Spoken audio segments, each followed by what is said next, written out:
बच्चा लोग आज वेव ऑप्टिक्स का 06 लेक्चर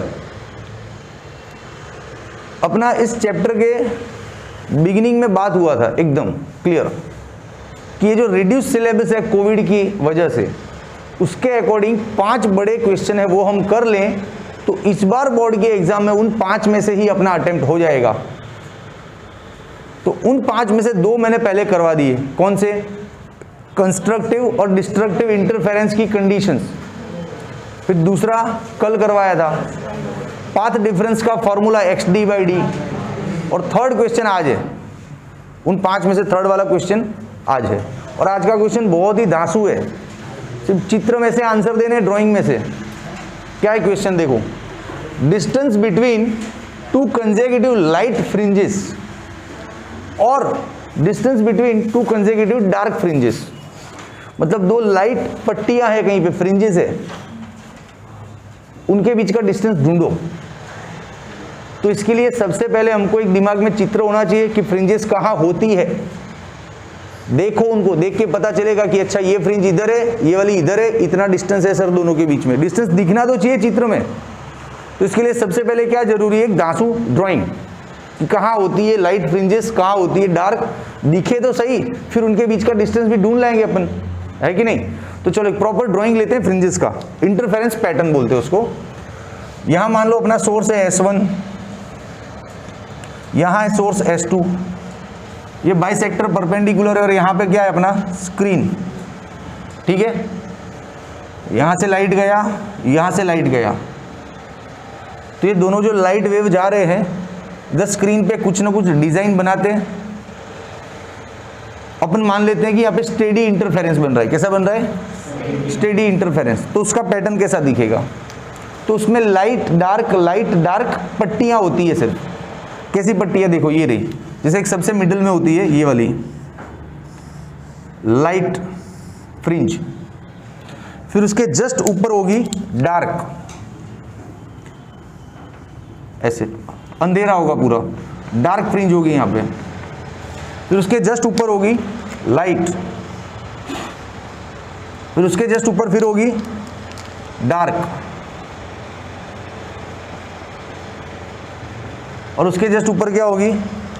लाइट।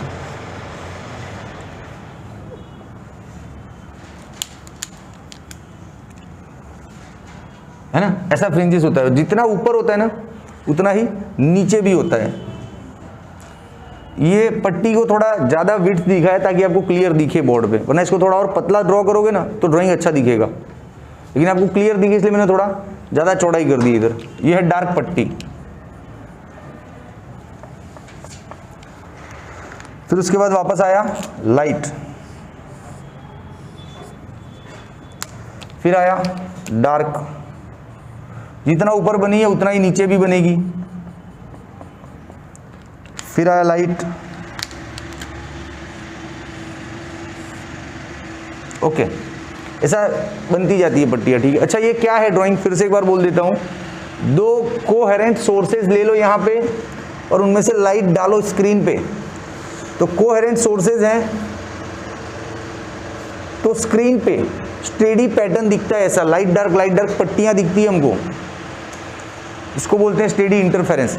अब क्वेश्चन क्या बोल रहा है कि distance between 2 consecutive light fringes. Consecutive मतलब जैसे तीसरी और चौथी लाइट के बीच का डिस्टेंस लाओ, या 5th और 6th जो लाइट है उसके बीच का डिस्टेंस लाओ। कंसेक्यूटिव मतलब तुरंत वाली। तो जैसे आपने ये ले ली, ये वाली लाइट फ्रिंज को ध्यान में लिया, ये तो उसके तुरंत बाद वाली कौन सी आएगी? यही आएगी ना। लाइट के तुरंत बाद वाली लाइट ये रही, फिर ऊपर एक और लाइट होगी, फिर लाइट होगी। ये दोनों कंसेक्यूटिव है, इनके बीच का डिस्टेंस मतलब आपको ये बोल रहे हैं, ये ढूंढना है, ये वाला डिस्टेंस, जिसको हम नाम दे देते हैं बीटा। क्या नाम दे देते हैं? ये डिस्टेंस ढूंढ के लाना है। पक्का? एकदम कंप्लीट। अब मैं आपको सीधा बोल दूं देसी भाषा में कि यहां से मैंने मेजरमेंट किया ना, तो ये वाली फ्रिंज जो है वो सपोज 11 सेंटीमीटर दूर बन रही है, ऐसा बोल दिया आपको, और ये वाली है ना सपोज 7 सेंटीमीटर दूर बन रही है। तब बोलो दोनों के बीच का डिस्टेंस क्या होगा? 4। यहाँ से यहाँ तक दोनों के बीच का डिस्टेंस क्या होगा, 11 माइनस 7 4। मतलब अब आपको करना क्या है, ये वाला डिस्टेंस ढूंढना है और ये वाला डिस्टेंस ढूंढना है, दोनों को माइनस करना, ये आंसर आ जाएगा। इस वाले डिस्टेंस को क्या नाम दे सकते हैं हम, एक्स बोलते हैं generally, according to the theory. हम ये डिस्टेंस को, स्क्रीन पे जो डिस्टेंस है उसको क्या बोलते हैं, एक्स। ये भी है अपना एक्स, लेकिन ये कौन सी वाली का है, सपोज ये 5वीं फ्रिंज का डिस्टेंस है तो ये 6ठी का होगा, कंसेक्यूटिव लेनी है ना। सपोज ये 8वीं फ्रिंज होगी तो ये कौन सी होगी, 9th नंबर की। लेकिन हमको नंबरिंग क्लियर नहीं है ना, तो अपन नाम क्या दे देते, जैसे इसको बोल देते हैं एन, तो ये हो जाएगी n+1, सिंपल। अब अपने को ढूंढना क्या है, इसमें से इसको माइनस करना है, मतलब ये डिस्टेंस में से ये डिस्टेंस माइनस करना है, which will be our beta. क्या बोलते हो बच्चा लोग। अब मुझे क्वेश्चन समझ में आया, अभी थियरी तो मैंने स्टार्ट ही नहीं किया है। क्वेश्चन क्या बोल रहा था, दो कंसेक्यूटिव फ्रिंजेस लाइट जो है उनके बीच का डिस्टेंस। तो मैंने पहले ड्राइंग किया, कंसेक्यूटिव फ्रिंजेस बनाई और देखा कि ये पूछ रहे हैं क्वेश्चन में, उसका मतलब ऐसे होता। अब चालू करूँ अपना काम, ओके। थोड़ा पुराना ज्ञान बांटता हूँ आपको पाथ डिफरेंस को लेके। पाथ डिफरेंस में ये दो फॉर्मूले आपको दिए गए थे, एन लेमड़ा, और ये थियरी में नहीं लेना है भैया, सिर्फ पुराना ज्ञान बांट रहा हूँ। ये दोनों फॉर्मूले हैं। अच्छा, ये किसके लिए लेना है, लाइट के लिए, कंस्ट्रक्टिव, और ये किसके लिए लेना है, डार्क के लिए, डिस्ट्रक्टिव के लिए, राइट। तो दोनों के इक्वल में क्या ले देते हम, हाँ very good very good, XD by ये फॉर्मूला लेते थे। तो ये पार्ट डिफरेंस का काम आज पड़ेगा इस थियरी में। चलो, थियरी का बेसिक थॉट क्या हो तो समझ में आया ना, कि ये दोनों डिस्टेंस ढूंढने हैं मेरे को और माइनस करना है। अब कैसे ढूंढूं, तो x ढूंढना है ना, तो x वाले फॉर्मूले ये पड़े तो है यहाँ पे, कोई भी एक उठाओ। अच्छा, आपको अभी किस में इंटरेस्ट है, लाइट फ्रिंजेस में, तो ये वाला कॉम्बो उठाओ, और जब आप डार्क फ्रिंजेस की बातें कर रहे हो तब ये वाला उठा लेना। तो अभी तो यही उठाऊं, चलो। फॉर nth लाइट फ्रिंज क्या ले सकता हूं formula, XD by D is equal to n lambda. Suppose मैं 5वीं फ्रिंज की बात करूं तो यहां पे क्या आ जाएगा, 5, और यहां पे भी क्या दिखेगा, 5। सपोज मैं 7वीं फ्रिंज की बात करूं तो यहां पे आएगा 7, और यहां पर भी क्या आता है 7। लेकिन इस बार नंबरिंग क्लियर नहीं है ना, हम कौन सी फ्रिंज की बात कर रहे हैं, n नंबर की, तो ये n और यहां पर भी n, ये d ऊपर और वो d नीचे। इक्वेशन 1 हो गया, एक्शन तो मिल गया आपको, कहाँ टेंशन है, समझे कि नहीं। अब किसकी बात करेंगे, n+1, very good. For n+1 fringe, light fringe,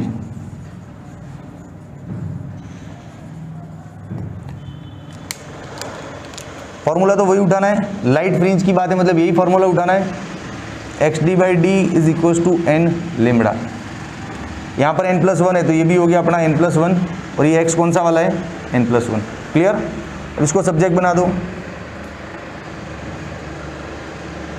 ये d ऊपर और वो d नीचे, इक्वेशन 2। अब सीधा यही टर्म आंसर, हाँ। तो distance between n and n+1 light fringe, क्या टाइटल लगाएंगे इधर, distance between nth and n+1 light fringe, क्या बोलेंगे उसको, बीटा, xn+1 xn। रखो इसका value n+1 lambda d by D, और उसका वैल्यू क्या है, n lambda d by D. Lambda d by D common, n+1 minus n cancel, the answer is lambda d by D. बोलो बच्चा लोग कैसा लगा, आ गया ना आंसर, रिस्पॉन्स करो रे, ढीले डाले बैठे मत रहो, देखो कि वाकई में अच्छा है कि नहीं टॉपिक। बहुत सिंपल गणित है यार, 5वीं छठी क्लास का, 5वीं छठी क्लास का गणित है। क्या कि यहाँ से ये डिस्टेंस 10 सेंटीमीटर है, ये डिस्टेंस 7 सेंटीमीटर है, तो इन दोनों के बीच का ये डिफरेंस कितना होगा 3, तो वही तो किया मैंने। क्लियर एकदम, थॉट बहुत इजी है, स्टेप्स नए हो सकते हैं आपके लिए, पहली बार पढ़ रहे हो अभी ये। ओके, अब यही पूरा मामला अपन डार्क फ्रिंज के लिए लेते हैं। चलो टाइम वेस्ट नहीं करते। फॉर एन डार्क, ओके, अब डार्क फ्रिंज के बारे में सेम स्ट्रेटेजी, लेकिन डार्क फ्रिंज में फॉर्मूला ये आएगा, है ना, थोड़ा सा पेचीदा है इसका गणित, ध्यान देना गलती नहीं हो। चलो, x d by D 2n+1 lambda by 2, कौन सी नंबर की है, n नंबर की, है ना। सो xn will be 2n+1 lambda by 2, ये d इधर और ये d इधर। क्लियर, अब n नंबर की हो गई, अब किसकी बात करेंगे, n+1। मेरे को तो इजी लग रहा है थियरी यार।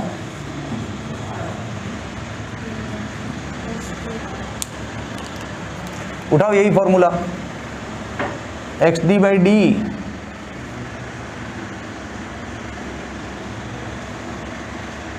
क्लियर है। अब इस बार नंबर कौन सा है, n+1, n+1 है।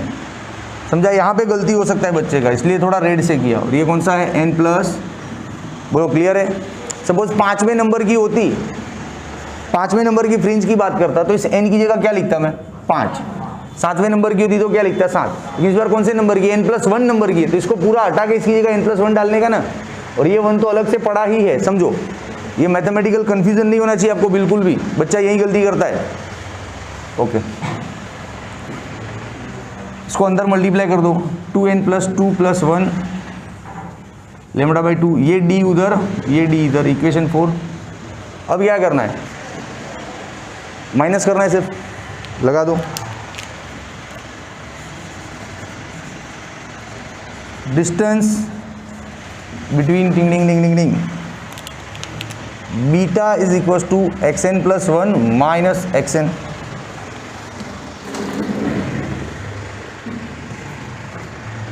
ये वाला उठा दो, 2n+3 lambda d by 2d, ये वाला उठा दो, 2n+1 डन।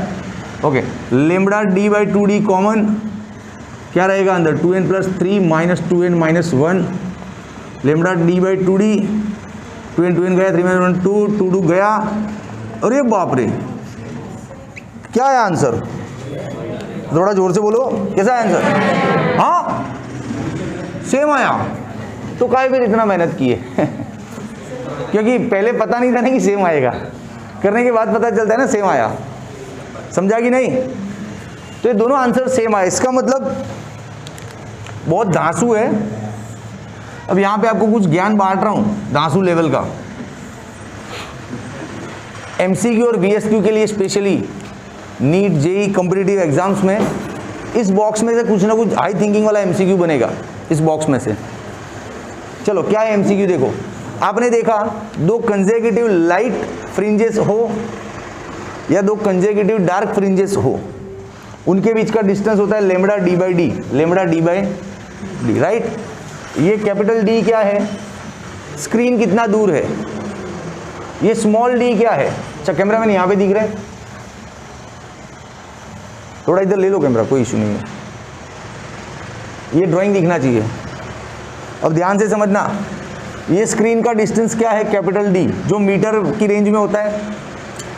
ये जो दोनों होल के बीच का डिस्टेंस है वो स्मॉल डी, जो मिलीमीटर की रेंज में होता है कि नहीं होता है। अब देखो यहाँ पे, आप इधर देखो, इस बॉक्स में चलो,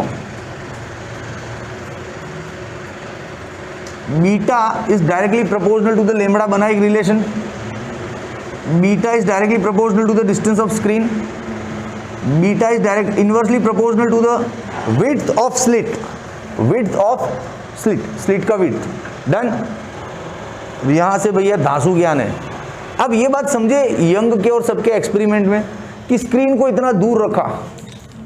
अब पहले फर्क जान लो, स्क्रीन का डिस्टेंस मीटर में है और स्लिट का विड्थ मिलीमीटर है, मतलब ये इससे 1000 गुना ज्यादा है, ये 1000 टाइम्स मोर। तो लोगों ने ये डिस्टेंस ज्यादा रखा और विड्थ को मिलीमीटर में रखा, तो इसकी वजह से कि विड्थ जितना कम होगा बीटा उतना ज्यादा होगा। बीटा मतलब ये वाला डिस्टेंस ज्यादा मिलेगा, ये डिस्टेंस जितना ज्यादा मिलेगा ना उतने फ्रिंजेस आपको अलग अलग दिखेगी, क्लियरली एकदम मस्त डिस्टिंक्ट विजन मिलेगा। वरना क्या होगा, पट्टियां एक दूसरे के ऊपर ओवरलैपिंग करेगी ना तो आपको डिजाइन बराबर दिखेगा ही नहीं, समझेगी नहीं।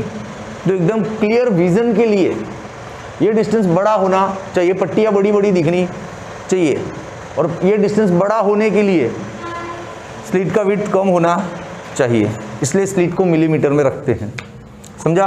अब सीबीएसई में एक बार ऐसा क्वेश्चन बना था कि इसको बहुत ज्यादा छोटा रख दो, जैसे अभी मिलीमीटर की रेंज का है, अब माइक्रोमीटर या नैनोमीटर रख दो तो और भी मजा आएगा आपको, नहीं इंटरफेरेंस बनेगा ही नहीं। बोला ना, वेरी यूजफुल इंफॉर्मेशन। क्यों, लगाओ दिमाग। इसको मिलीमीटर की रेंज में रखो, इसको मिलीमीटर की छोटा रखो तो ये बड़ा मिलता है डिस्टेंस और अपने को सब कुछ क्लियर दिखता है। लेकिन इसको इतना भी छोटा मत करो कि ये पैटर्न ही गायब हो जाए। क्यों गायब हो जाएगा बताऊं, देख ये नैनोमीटर माइक्रोमीटर की रेंज का होगा तो ये बीटा बहुत बड़ा बनेगा, ये बीटा इतना बड़ा बन जाएगा कि आपको पूरी स्क्रीन पे एक ही फ्रिंज दिखेगी, तो पूरी स्क्रीन ग्लो दिखेगी, बाकी की फ्रिंजेस दिखेगी नहीं। तो कहाँ इंटरफेरेंस दिखा आपको, पूरा पर्दा ही लाइट मार रहा है तो आपको डार्क लाइट दिखेगा ही नहीं, समझा। इसलिए अच्छे विजन के लिए ये छोटा होना चाहिए, लेकिन कहाँ तक, मिलीमीटर की रेंज का।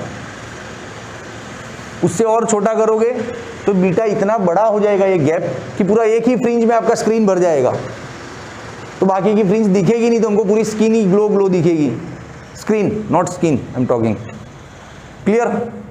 तो ये सीबीएसई में पूछा गया क्वेश्चन है कि डी इतना भी छोटा न रखें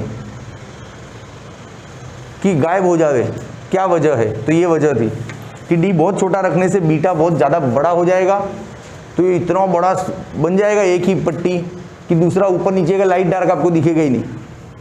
बोलो क्लियर है। तो ये धांसू पॉइंट है, ये 2 मार्क्स में पूछते हैं कि बीटा का डिपेंडेंसी किस किस पे लिखो, तो 3 लाइन लिखने का। Beta depends on the wavelength, beta depends on the distance of screen, beta depends on the width of slit. ये 2 मार्क्स में सिर्फ इतना क्वेश्चन बनता है, पक्का। अब एक और पूछते हैं कि फ्रिंजेस की विड्थ क्या है। जैसे मैं बोलूँ कोई भी एक फ्रिंज की चौड़ाई क्या है किसी के अंदर दिमाग, आंसर दे दे इस बोर्ड पे, इस ड्राइंग को देख के। फ्रिंज की विड्थ क्या है, सॉरी फैंटास्टिक, गडरिया, जोरदार आंसर, तुरंत ड्राइंग में से पता चल गया इसको। ये 2 फ्रिंज के बीच का गैप कितना है, बीटा। अब मैंने आपको क्या पूछा कि एक फ्रिंज की चौड़ाई, तो कोई भी एक फ्रिंज लोगे आप तो इतनी होगी ना चौड़ाई, तो क्या होगा ये बीटा बाय 2, तो इसको बोलते हैं width of fringe, beta by 2। समझे कि नहीं समझे। तो देखो एक्स्ट्रा ज्ञान में, width of fringe beta by 2, beta मतलब ये, तो लेमडा डी बाय 2d। ये बोलो कैसा लगा, इजी है। आई टोल्ड यू, जो 5 बड़े क्वेश्चन है उसमें से एक ये भी है। हो सकता है एग्जाम में सिर्फ लाइट का क्वेश्चन आए तो इतना करना है, हो सकता है एग्जाम में सिर्फ डार्क का क्वेश्चन आए तो डायरेक्ट यहाँ से स्टार्ट करो। और ओपनिंग 2-3 पॉइंट आप लिख सकते हो कि फिगर में S1 S2 दिया है, डी डिस्टेंस पे स्क्रीन दिया है, लेमडा वेवलेंथ वाला लाइट लिया, ऐसा 2-3 पॉइंट आप खुद लिख सकते हो ना। तो अच्छा है कि नहीं, थियरी है कि नहीं। अब इसको क्लिक ले लो अच्छा सा एक।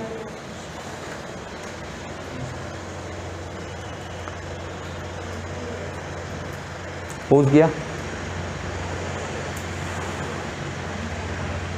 ओके बच्चा लोग, ये तो हमको पता ही था पार्ट डिफरेंस के फॉर्मूले हैं। आज एक और बात पता चल गई, 2 कंसेक्यूटिव फ्रिंजेस के बीच का distance lambda D by D, lambda D by D. और किसी भी एक फ्रिंज का विड्थ होता है इसका आधा, विड्थ होता है इसका आधा, है ना, जिसको हम बीटा बाय 2 भी बोल सकते हैं। डन, चलो ठीक है। तो ये सारी बातें तो हुई आपका इंटरफेरेंस खत्म हो गया। According to the reduce syllabus interference मैंने खत्म कर दिया। अब इंटरफेरेंस में कुछ बाकी नहीं है सम्स के अलावा। लेकिन इंटरफेरेंस पढ़ते हुए पिछले 4-5 लेक्चर में एक वर्ड बार बार आया था, एक फॉर्मूला, इंटेंसिटी और एम्पलीट्यूड के रिगार्डिंग। उस फॉर्मूले में उस लेवल पे ले जाना बाकी रह गया आपको, तो ले जाता हूं उस लेवल पे। चलो देखो, हमने ये फॉर्मूला देखा था, intensity is directly proportional to the square of amplitude, देखा था ये। इससे आगे सोचा नहीं था हमने, आज इससे आगे जाके सोचते हैं कि इंटेंसिटी मैक्सिमम क्या होता है और इंटेंसिटी मिनिमम क्या होता है। तो मैक्सिमम इंटेंसिटी कब होगा, जब दोनों एम्पलीट्यूड का प्लस हो जाएगा, तब A1 प्लस A2 का स्क्वायर और ये A1 माइनस A2 का स्क्वायर, तब हो जाएगा मिनिमम इंटेंसिटी। अब आप सोचोगे सर A1 A2 कहाँ से आ गए? अरे मूर्खा, दो सोर्स होते हैं ना, S1 S2, इसका और इसका एम्पलीट्यूड A1, इसका A2, तो हो गए ना दोनों, हुए कि नहीं हुए? हाँ ओके, तो ये आपको दिमाग में चिपक गया एकदम। किसी को कोई डाउट? आप अब तक ये जानते थे कि intensity is directly proportional to the square of amplitude, but आप ये जानने लग गए आज से कि maximum intensity is square of sum of amplitude, minimum intensity is difference square of difference of amplitude. अब इन्हीं चीजों के आधार पे नीट 2016 और नीट 2017 दोनों साल कंसेक्यूटिवली ये क्वेश्चन पूछा गया था, जो भी मैं आपको बता रहा हूं। क्वेश्चन ये था, देखो, नीट 2016 और 2017 में ये क्वेश्चन आया था। क्वेश्चन ये था कि इंटेंसिटी का रेशियो अल्फा अपॉन 1 है, तो ये टर्म ढूंढ के लाओ, I maximum minus I minimum upon I maximum plus I minimum क्या होगा, ये टर्म ढूंढ के लाओ। अब यार बच्चे तो चक्कर खा जावे, क्योंकि बच्चों ने तो इतना ही देख के रखा होता है, इतना आगे तक कोई जाता नहीं है जनरली, और एक क्वेश्चन आ गया तो फंस गए बच्चे तो। अब I1 I2 दिया है और आई मैक्सिमम तक पहुंचना है, मतलब ये बहुत दांसू कनेक्शन है मैथमेटिक्स का। कैसे बनाएंगे इसको? तो शांति से देखो, आपको क्या बोला गया है, आई मैक्सिमम। आई मैक्सिमम को हम कैसे समझ लेंगे, A1 प्लस A2 का स्क्वायर, और आई मिनिमम को कैसे समझ लेंगे, A1 माइनस A2 का स्क्वायर। यही लाना है अपने को, लेकिन अपने पास A1 A2 है कहाँ?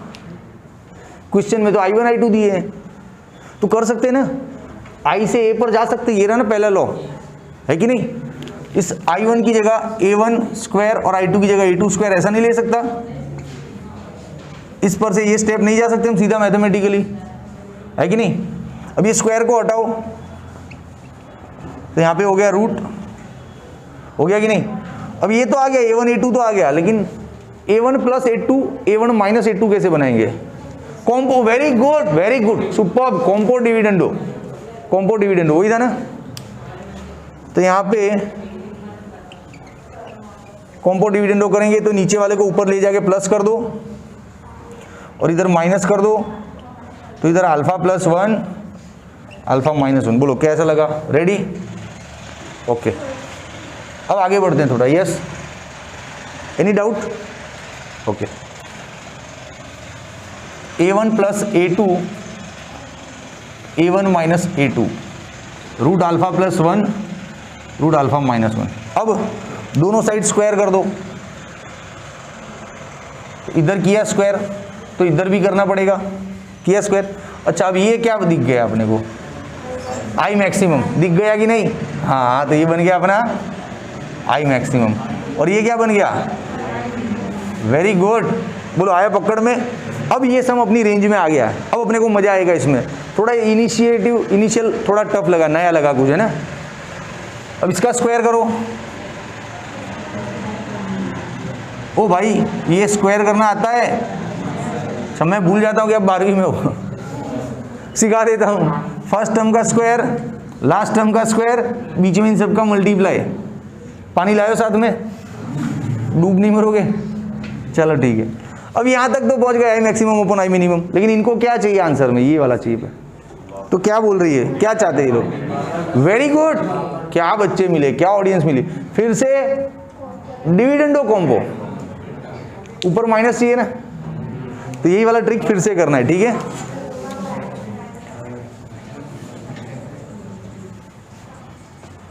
कॉम्बो चलो करें, आ जाओ। आई मैक्स, नीचे वाले को एक बार इधर माइनस करना होता है। ये बहुत बेसिक सा गणित है ना 8वीं 9वीं का, इसमें भी वही करना होता है। नीचे वाले को लिख ही लो दोनों बार ताकि गलती नहीं होवे। ऊपर वाले को लिख लिया, अब नीचे वाले को एक बार इधर माइनस करो और एक बार इधर प्लस करो। माइनस करते वक्त ये ध्यान रखो आप प्लस माइनस गलतियां नहीं हो जावे, वही गलतियां बड़ी होती है। बराबर तो ये लिखा था कॉम्बो, ठीक है छोकरी, कल ले लेना 10 रुपए। ये गया प्लस माइनस, बोलो क्लियर है। अब ध्यान से, ये गया, ये गया, ये गया, ये गया, 4 रूट अल्फा, नीचे ये गया 2 alpha plus 2, now it is 4 root alpha upon 2 common, alpha plus 1, 2 cancel, तो फाइनल आंसर आया 2 root alpha upon alpha plus 1। 2 बार पूछा गया नीट में ये आंसर, बोलो। अब कुछ बच्चे आंसर रटने की फिराक में, प्लीज डोंट रट्टम पट्टुम, क्यों? उल्टा पूछ लिए कुछ तो, इधर कॉम्पो डिविडेंडो हो गया तो, है कि नहीं। अच्छा, इस टर्म को विजिबिलिटी भी बोलते हैं, डायरेक्ट ये नाम है इसका, वेरी गुड, याद आ गया मेरे को। इसको विजिबिलिटी भी बोलते हैं, दृश्यता, विजिबिलिटी, इस टर्म को। क्लियर है? तो मान लो विजिबिलिटी के नाम से भी क्वेश्चन आता है तो भी यही है। ओके, कैसा लगा क्वेश्चन? धांसू ना कुछ डिफरेंट है कि नहीं? अच्छा, अब 1 मिनट, इतना हाई रेंज का क्वेश्चन पढ़ा आपने। अब एक बार कैसा पूछा गया था पता है कॉम्पिटिटिव एग्जाम में?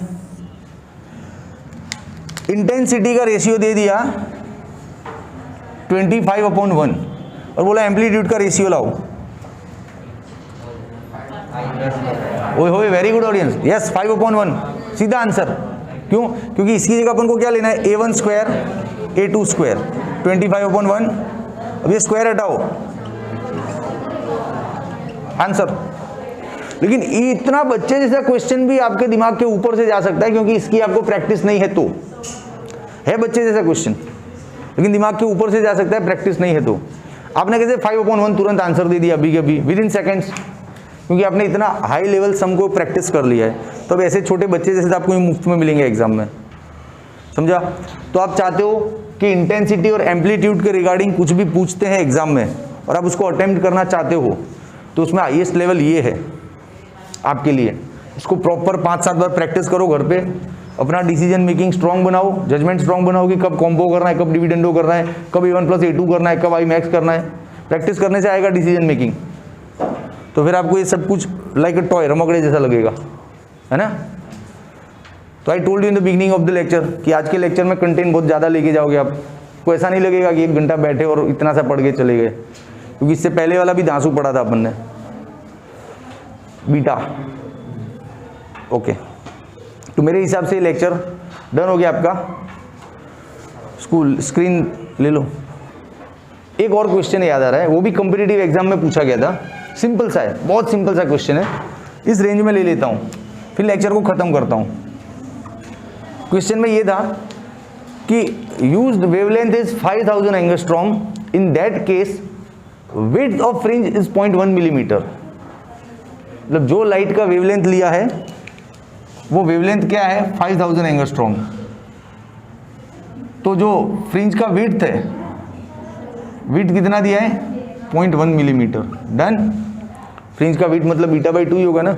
हाँ, तो मान लो if we replace the light by 6000 angstrom, मतलब दूसरा जो लाइट लिया है वो कितना है, 6000 एंगस्ट्रॉम। तो इस बार नया विड्थ क्या होगा, and assume that all other setups are unchanged.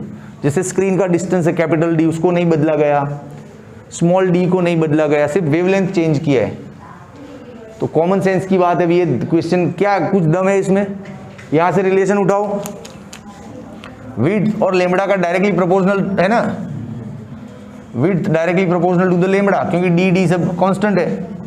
तो यहां पे आ गया width first, width 2, lambda first, lambda 2, ये है 0.1, ये हमको ढूंढना है, ये है 5000 एंगस्ट्रॉम, ये है 6000 एंगस्ट्रॉम। कैंसिल इसको इधर, आंसर बोलो क्या बोलते हो, है कि नहीं? इजी, पक्का? अब एक और बात मैं बीच में कहीं भूल गया, मुझे याद आया अचानक से, वो जो इंटरफेरेंस पैटर्न देखा था ना अपन ने, लाइट डार्क, वो एक्चुअली ऐसा लीनियर नहीं होता है, वो हाइपरबोलिक टाइप होता है, ऐसा होता है पैटर्न। वो रुको, वो पैटर्न ऐसा दिखता है स्क्रीन पे यूं, लेकिन मामला इतना बारीक होता है ना कि हमारी नजर को तो सीधा ही दिखता है, तो हम ऐसा डिजाइन लेते हैं, लाइट डार्क। समझा? हमने जो पट्टियां यूं ली थी ना स्क्रीन पे, लाइट डार्क, ये पट्टियां एक्चुअली ऐसे होती है, यूं हाइपरबोलिक शेप में होती है। तो ये एक अच्छा एमसीक्यू है, याद रखना कि light dark fringes actually hyperbolic होती है, लेकिन हमको लीनियर ले सकते हैं हम, बहुत छोटा मामला होता है इसलिए। ठीक है, चलो I am done with the lecture. अभी क्लास टेस्ट स्टार्ट करते हैं, ये वीडियो बंद कर दो।